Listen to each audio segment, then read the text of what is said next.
Hi folks, welcome to Masterclass, where we're going to solve more of camper trailer mysteries.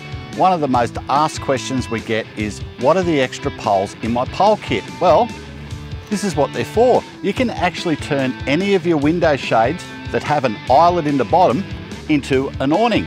Simply pop the spigot pole in through the eyelet, place our rope over the top, peg the rope down, tighten it up, and we've got an awning. Great place to pop a chair in the afternoon, stay out of the sun, still get the breeze, or if it's raining, keeps the water from going through the mesh on your tent.